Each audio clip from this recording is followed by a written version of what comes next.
si Srimati Radharani. Ang kanyang pangalan ay Srimati Radharani, na ang ibig sabihin, siya ang pinakamahusay na sumamba kay Lord Krishna. Si Radharani ay napakaraming mga pangalan na naaayon sa kanyang kalidad at mga katangian. Ang ilan sa mga pangalan ni Radharani na kilalang kilala ay Govinda Anandini, na ang ibig sabihin, siya ay nagbibigay ng kasiyahan kay Govinda o kay Krishna. Tinatawag din siyang Radhika sa ibang Puranas dahil sa kanyang pagsamba sa ating Panginoon ay tumutupad sa kanyang mga hangarin. Aradhana ang pinakaugat na salita ng Radharani, na ang ibig sabihin ay nangunguna sa pagsamba sa ating Panginoon. Siya ang pinaka o topmost na sumasamba o servant ni Krishna. Ang sinag ng buwan ay napakaganda sa kalangitan sa gabi. Sa umaga naman, ito ay nawawala. Katulad din na ang kagandahan ng isang lotus flower sa umaga, pagkagabi naman ang talulot nito ay sumasara. Pero aking kaibigan, ang magandang muka ni Srimati Radharani ay laging nagliliwanag at napaka-kaakit-akit, maging sa umaga o sa gabi. Kaya wala tayong maikukumpara kahit na anuman o sinuman sa kanyang kagandahan ng muka. Ang kanyang mga kilay ay parang pana ni Cupido. Ang kanyang mga sulyap ay kaakit-akit na para bang mga nagsasayawan na mga bubuyog na laging gumagalaw dahilan sa kanilang kalasingan sa pulot. Ang mga Puranas ay nagsasabi ng istorya tungkol sa banal na pag-appear ni Srimati Radharani na katulad ng mga sumusunod. Isang araw,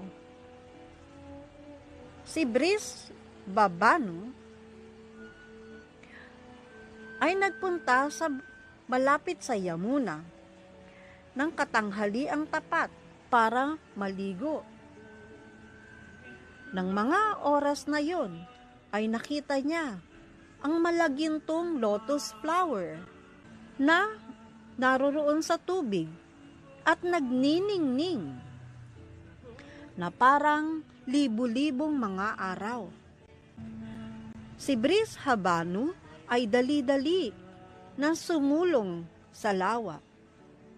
At nang siya ay mapalapit na sa malagintong lotus flower, ay nakita niya ang napakaganda at nagniningning na batang babae na nakahiga sa mga talulot ng lotus.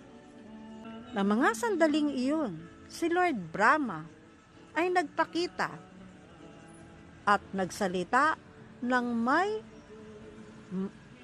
makapangyarihang tinig.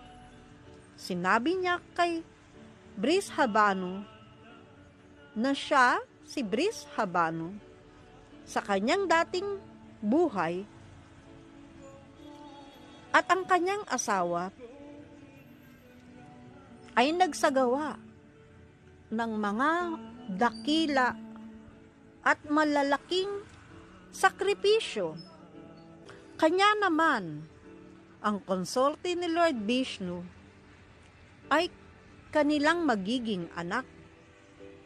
Sinabi din ni Lord Brahma na ang batang babaeng ito ay ang orihinal na si Goddess Lakshmi. At inilagay ni Lord Brahma sa mga bisig ni Brishabhanu ang bata. Natuwang-tuwa naman dahil sa permiso ni Lord Brahma ay iniuwi niya na sa kanilang tahanan ang bata. Kita nila na talagang nagniningning ang napakagandang bata na parang buwan. Ang nanay na si Kirtida ay agad-agad na nagsagawa ng mga ritual na relihiyon at nagbigay ng mga libo-libong mga baka sa mga Brahmana. At ng panahon na yun ay nilagay si Baby Radhika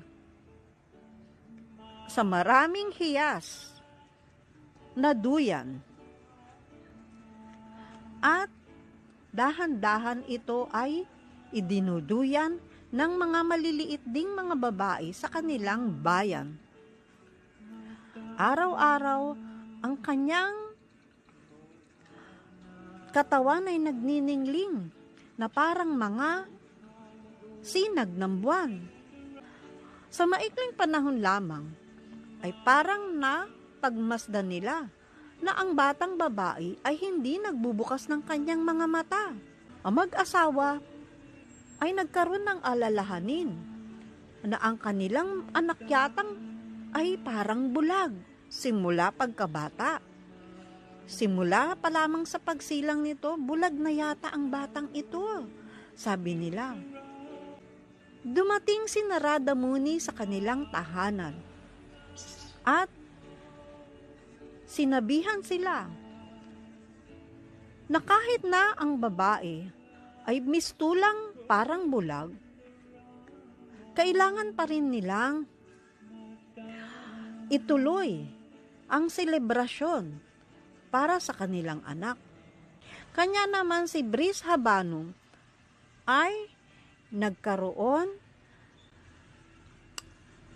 ng mga pag-aayos para sa marangyang selebrasyon na sila ay nagkaroon ng anak at inimbita halos lahat ng mga ninirahan sa Ravala at sa Gokula, lalong-lalo na ang kanilang matalik na kaibigan na si Nanda Maharaj at ang kanyang pamilya. Nang dumating na ang oras na pinakahihintay na magkakaroon ng selebrasyon, ang lahat ay tuwang-tuwa na dumating sa katahanan nila Radharani. Si Nanda Maharaj at ang Nanay Yasoda ay dumating din kasama si Rohini at kasama din ang kanilang maliliit na anak na si Krishna at si Balaram. Sabi ni Kirtida sa kanyang kaibigan na si Yasoda, napakasaya ko at nagkaroon ako ng babaeng anak na napakaganda. Pero sa palagay ko, ako'y naliligalig dahil parang siya ay bulag. Si Krishna naman ay gumagapang-gapang sa looban at ang kanyang maliliit na kamay at mga paa ay nakakatuwang pagmasdan. Nakalapit siya sa kama ni Radhika na noon ay nakahimlay. Napatayo si Krishna sa may gilid at tinignan niya, sinilip niya. ang maliit na bata doon sa kama.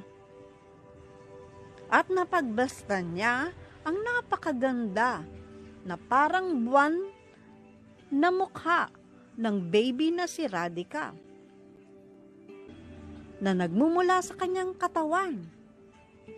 Dali-dali ay binuksan niya ang kanyang mga mata. At sa unang pagkakataon ay nakita niya si Krishna. At si Krishna ay pinagmasdan ng may pagmamahal si Radhika. At siya ay ngumiti ng napakatamis. Ito ang unang pagkikita ng batang si Radhika at si Baby Krishna.